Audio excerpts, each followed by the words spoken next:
singa tuka kuna na banja kilembi après kuna na Congo central en tout cas soni makasi soni pona mama Olive presque na ba Congo kuna mwa bitumba ngoko na kata ba province likola pombo ya Olive Olive a dit non aza mutaba Congo do asali Congo central ata ko tout na héros national Kasavu donc pour ça na fête ya makasi mais siko to ngoko ko héros national a Muyibi mama Olive mais yo pona yo kabila Félix a travaillé, il a fait des coups de même,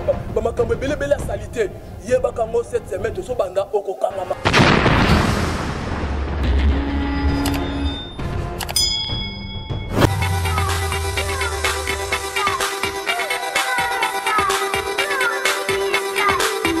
C'est bien votre journaliste Ali Raphaël Kengele, le défenseur du bien. Vous êtes sur la chaîne Émergence.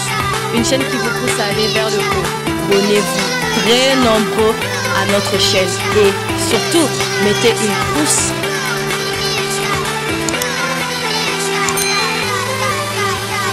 Awana Émergence One TV avec Saint Thomas Bukamona Bukakukila par rapport à l'évangile.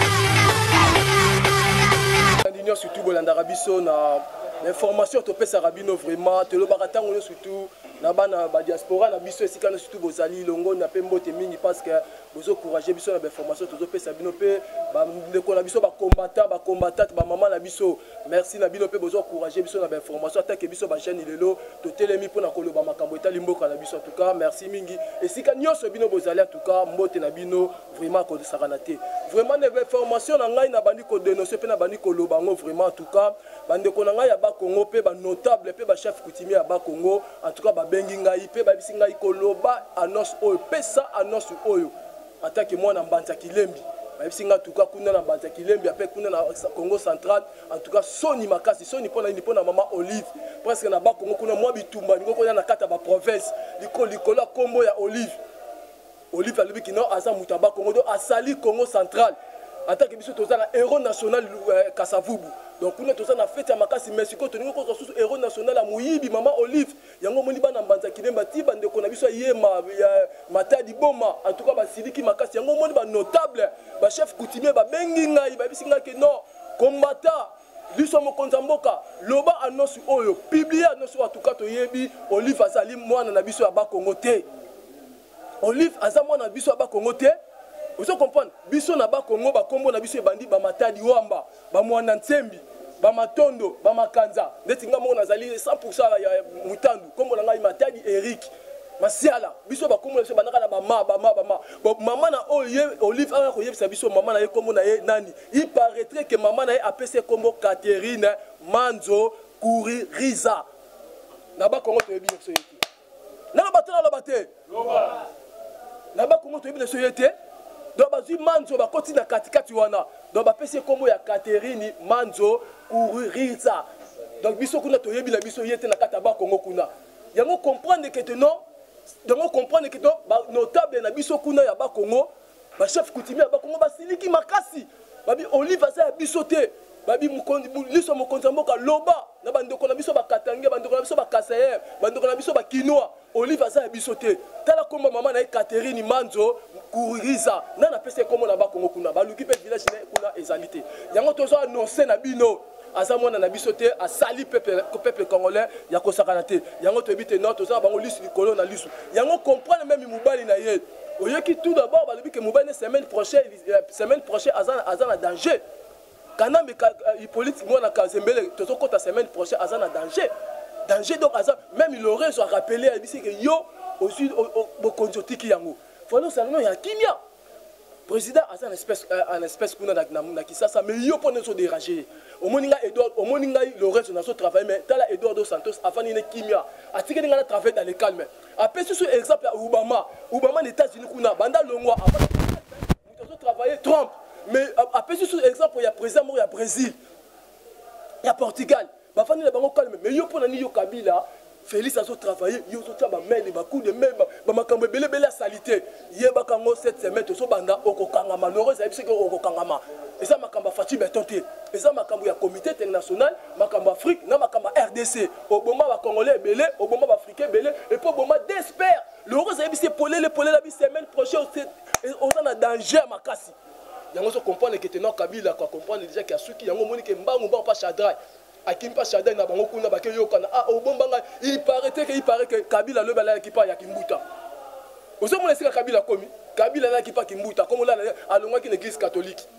à l'église catholique sur 3 jours le bitoki kala li pas kimbuta la chose c'est que est à danger Kabila est à danger semaine prochaine tozo kota ça maka l'heureuse a c'est vis-à-vis abi keba yo makamoto ça en tout cas auto tient vraiment présent au hasard travailler à l'hésiter mais yo oza makambo ebele falo si lisango dans le calme ozo si ça yo zo continuer toujours mama bela kata kisa ça ndenge za bongo ozo kende ba okanga yo yango to comprendre siko que non état de droit na kata mboka na biso bato bakasa ngoza tinoka okende état de droit et commence à ba misala na ngo vraiment ko sakana te semaine obi que to kangi 6 personnes to kangi singolo minene semaine ka ol lobi to kota samedi to kangi bangola minene ozo comprendre yango to se bango état de droit et ça qui est loko ko sakana te yango moni mo konta mboka benda na kina ye na mupanzi atiki état de droit indépendant so yemo mo konta mboka kota kisu na makambo ngo état de droit mais makambo lelo otokangi ba milité yango mo konta mboka benda na kina yango to so comprendre que lelo ono batu ba comprendre que Fati Béton azaka Béton ba comprendre que mo konta mboka azo simé makambo benda kata mboka biso azaka mako c'est Fati Béton batu le ba comprendre ngo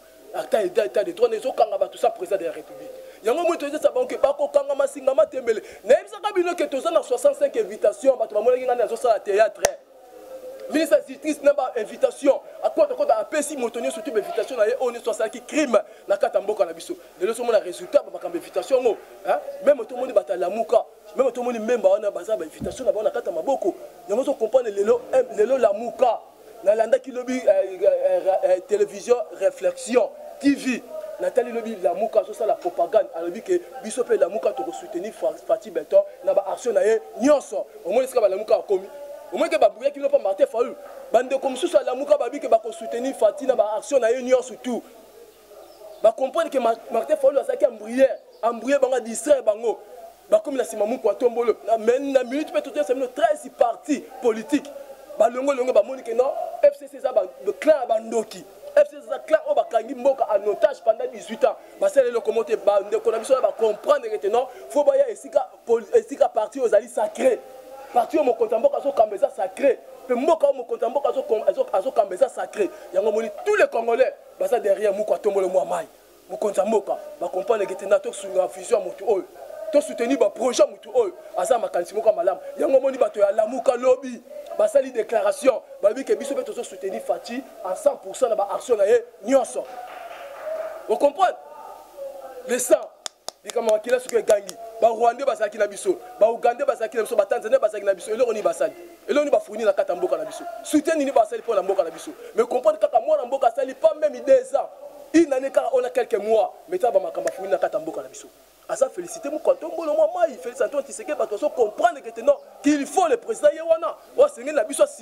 asime mboka na biso pendant ba 30 ans si yewana yango mo ke bata MLCP balali kaka te en tout cas merci na radio réflexion en tout cas so pesa bibilo ka kitoko bota la NCT Ernest Kabila ndoki munene azo la sabilo ka féliciter azo la makamba malamu féliciter so salate radio réflexion so la sabilo ko trop Nathalie bata MLC so bango pe ba kosoli donc ba kosoli ba lobby donc ba lobby ke bango pe ba lobby na féliciter Tshisekedi wumela na yo Béton peuple atondi yo nanu te mon discours bango aussi ma grande partie politique ba ko comprendre que non mu kondika ka ye wana parce que ba comprendre idée que non mu ko tomolo akovanda na pouvoir to ça que bino États-Unis après ça mutu mission après ça mutu mandaté États-Unis so linga sa ba malam akopé so mission mandat na noté yango moni ba comprendre de titre le mission mandat Fatina ne bandité oh tout ça la transition tant que ba 2023 transition kaka donc ba 2025 transition kaka mandat Fatina que ba natina 2030 yango so comprendre ba ta MLC yo comprendre ba ta lamuka ba on tout derrière Fati Béton ba comprendre déjà que non maso belé makambo comme beba yango to dire que non moi na mboka zaka moi na mboka les ça du peuple congolais yango so comprendre bango nyo surtout ba simba ni mettre pour la soutenir mu konza mboka yango mo to so mettre Zoé Agar Zoé Keba makambo ba catch o ça qui kala na tanga ba to bisa o za mandat ya makila te o za mandat moko sacré et ça mandat ba chrétien avec Dieu nous ferons des espoirs. Demandez, on vous donnera. Fatia démarra a demandé pas dans Nzambé. Nzamba PCP Mboka Ol. A dédié sur Mboka pas dans Nzambé. A bien Simba Mboka Ol. Zananga ilongo la ba mandat nga nisuna ko sala pour Mboka Ol. A ça qui fait que makilate. nalobaki maloba aprononçaki maloba parce que maloba nde ezali assurance totale na maloba nde moto esaka befe yango ozocomprendre makambo surtout fata azosala azoréussir bosala kabe na se emonani bosala boye emonani abetela fati beto maboko makasi aza mokonzi nzamba mpona yango ozocomprendre zowa songo esu bakabali na ye bango susi na bango ezalaki bakongole bakufa nde ebele bakopropose guerre civile yango omoni ke bakomosala zowa baketi wana tie su na nzela 450 kech bamama bapapa na bandeko nanga bakongole bomata baketi bimatela matela te zowa tie baketi espèce na kata banzina bakata bare soko mati ngulungulu bakekato mutu yango biso tokompa toza bango lisu likolo na lisu yango tozoloba tozodénonce zowe keba na lak Tanganyika bawolelaki nalobaka ngo la fois passé mpe nalobango bamwa moko boye bawolelaki zowe awolelaki lak Tanganyika pamba te parce que bazalaki bakaba na bango ya kosanisa komotive este wana kuna mpo guerre ekontinaka epuis bakokota badiadise baboku warem akosue na lak Tanganyika zowa akosua boni bamission nyonso surtout basalaka akosue yango ozocomprendre ke te no baza su na eloko moko akosala susu te ozo comprendre yango tolobi ke non zowe tozokebisa wana bakabali oyo bani kosala wana keba Olive bakala mingi te bazokanga ye Olive batebele batangi ye même atata même Abeda tu bapesi déjà invitation même Abeda tu atangi ye alobi ete baza na 17 machines oyo batournaka ngo mbongo 17 machines batournaka ngo mbongo matata pondo atangi ye muta DGDR atangi susu kaka mama Olive yozo comprendre que bataba Congo basiliki na ko yebisa bino bataba Congo basiliki babi aza mwana na biso aba Congo te mama na bango to yebi ete na ba Congo biso to yebi kaka héros national nde Kasavubu na biso vous comprenez 17 machines mbongo Olive panza pa batu wana soki basali ba mbongo wana chaque jour nde ba ko pesa ka yeba mbongo yango ba voix mina ba mbongo makila na biso vous comprenez yango zo comprendre que non ba ko kangaye Olive kita amata déjà une invitation à Kendo Samba. Donc hier na avant mobile ne to kangé na CPI hier ni boso ka Samba na pa pêche. Yango comprendre tout ba pêche bazo sakanata l'invitation au bazar ngo soko sali likambo. Oko ki matin yango ti yango état de droit au boganga ki o sa sinoga. O za na ngo ka symbole. O za bo le to suki na état de droit. Merci na ko mu kwato na lobaka déjà semaine wala kuna ke pavillon 3. Ezalaki na ngo na bato ndenga mu kwato molo avant-hier asali mesure de grâce. Na pavillon 3 na bandeko nanga babimi ebele asali mesure de grâce na pavillon 3 na seka bandeko moko bayibi likayabu bakange pendant 17 ans ndeko moko tutika général akange pendant 30 ans ndeko moko ayibi kaka pai ya mundele batie na kata prison 20 ans na kata pavillon 3 tango ba PG bakesala audit na kata pavillon 3 batali boye bakambuku te sanga tina ti bandeko bakanga bango mais mukolo wana tango babimisi bango na pavillon 3 bandeko nanga bakongole misusu bayebi même ngingi te moko to tunie ozaka wapi nazaka na makanza aso banzela ko kina makanza te to zima ya mpio to sopeli na kata miso komi nango pot miso komi nango flou tela bandeko ki auto saki na bango ba criminel au sommet de l'état bakangi bandeko na biso pamba na ba prison yango moni pavillon 3 na mukwato molo a récupérer ngo siko to kota ba criminel au sommet de l'état ba lata ba cravate yo ba lata ba costume muyibi de pavillon 3 yango to bonguseli bango yango na pona konokolo basuko moni bese para na ngati en tout cas na CPI na ba magistrat na biso lobby devant cour de cassation ba magistrat na biso bango nyoso basimani main de la main na cour de cassation wo bake ko signer officiellement kolongo ya DG wana DG musale sili omane ba musala ba yosila bango bandeko na biso ba magistrat basi balobi keza outrage contre chef de l'état a to ça qui chef de l'état te a manqué qui respect pas chef de l'état yango comprendre bandeko na biso basimani main de la main balaksa bo moko ya état de droit ba quelqu'un de na kati ya dit ya cour de cassation ba tiki lettre na bango officiellement des magistrats na ba longoli bango lobby officiellement ba komi ba chômeur vous comprenez ce que tout comme na bango to wuti na bango wapi to comme na bango wapi donc ba manquer qui chef de l'état outrage contre chef de l'état ba manquer respect pour la chef de l'état yango ba magistrat ba tiki te dossier na bango moko ba jonga mais ba kelebi na cour de cassation ba bois qui dossier wana ba signer officiellement des magistrats na batikali yolela balobi ko teto to kolongaka na fin du mois auto so mbongo na so salaire omoni busoba botu na ministre ya bino justice azawa pilelo vous comprenez si Kabila comme na bino Kabila koko kende ye moko te criminel au sommet de l'état il a fait 4 crimes ako kende ye moko te il faut kende na bino nyoso tout mais bino vous comprendre kaka te yango moni ke biso gunda to salite to baki o ezali pouvoir le peuple d'abord yango so comprendre le gouverneur à banque ye moko a santi ye moko a lobby ye moko a teki ba secret albi presque na kata banque kuna bazali presque ba 300 quelques personnes o ba ben noir na bango za na kata banque gouverneur a banque alobi ke baza ebele na bato balongwa na bango toujours bakelo kotia ba mena bango noir na 17 machines o Olive asaka nango nda pesa ba po bango ne ba ibi stratégie ni basala ba bongo même ta ba directeur o mutusu o balongwa même ta ba conseiller o banque balongwa baza kiki moko ebele yango moni ka tangi bango surtout ba kokanga masinga mate mele donc tout ça bango baraté yango zo comprendre que moi na mboka na minute oyo azo sala selon peuple nenga zo linga asala yango moni ke ba invertisseur mukonza mboka c'est se pene sous na langage alobaki mercredi abi que non apesi avantage et pas ba invertisseur ba barreau de fond ba côté biloko na bango pendant 9 mois tard saisalité to robeti na maboko côté apesi bango avantage moi na mboka tel souci Olive azui mboka pendant 18 ans batarsi na biso afutaka batarsi te na biloko na so kotisa ba poisson de mer ba carton makayabu ba tomate mais so tekela ba tout cher licence que nous sommes na Namibie soki wapi ya lukuta na Portugal na Brésil biloko kotisi pendant 15 à 18 ans ba biloko chercher metal siko mu kwato molo bande ko bafete na ba bandite ma pesi bango courage encourager bango aboko tana biloko pendant 9 mois qui année 2021 to banda ne bosiko tota ba taxi ndeni boko futa et ça c'est ngote au moins le souci mutata na pona bana mboka c'est ye wana Antoine Tshisekedi tout soutenir moi na mboka wana tuka ba initiative moko to sala yango ba baro de fond ba comprendre que non papa mutambu ye binote ba baro de fond ba se belé na kata mboka na biso ba misusi ba ya déjà ba misusi ba so continuer ba koya ba se belé est biso to nima que Nissan Patrol na Toyota ba ko sala na mboka na biso ye ba kango toyebaki yango te mais Nissan Patrol na Toyota bakosala yango awa na lipak na biso bozoyi batela lipak kota mama poto awa bakosala yango bientôt bazosala mutu modi ke mesi abandede ya mosala kuna na Lubumbashi esa bandede ya mosala kuna na Mbujimai esa bandede ya mosala kuna ya baekole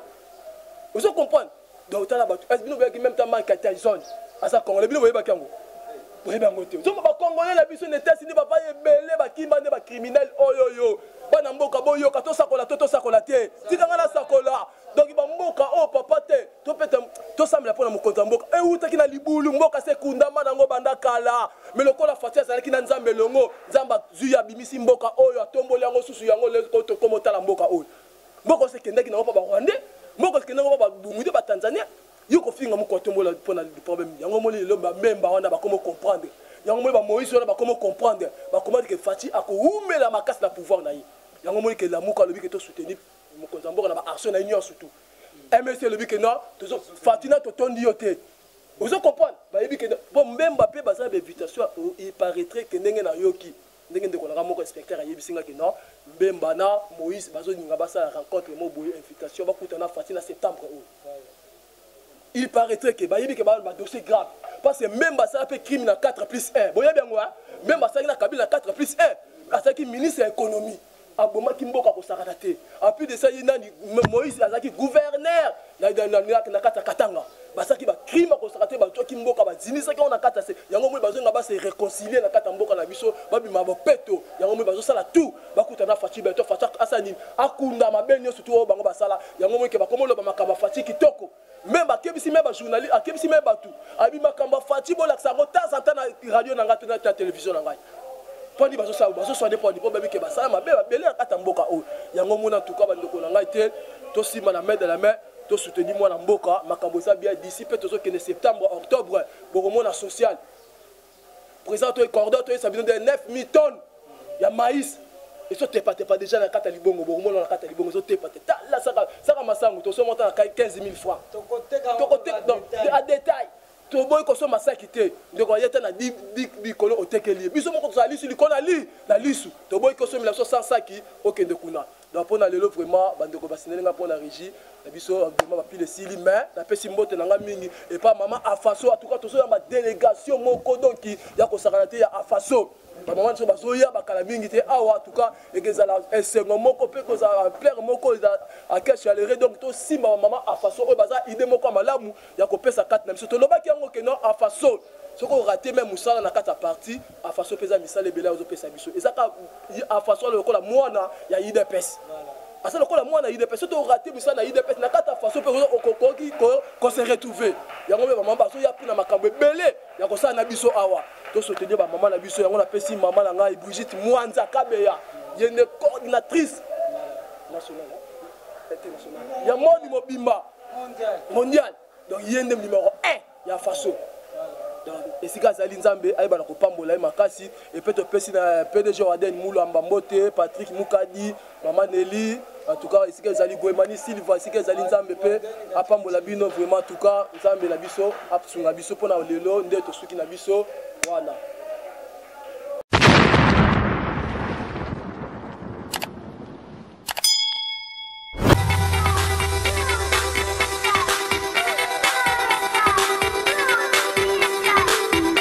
C'est bien votre journaliste Ali Raphaël Kengele, le défenseur du bien. Mbote Mbote,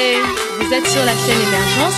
une chaîne qui vous pousse à aller vers le haut. Abonnez-vous très nombreux à notre chaîne et surtout, mettez une pouce.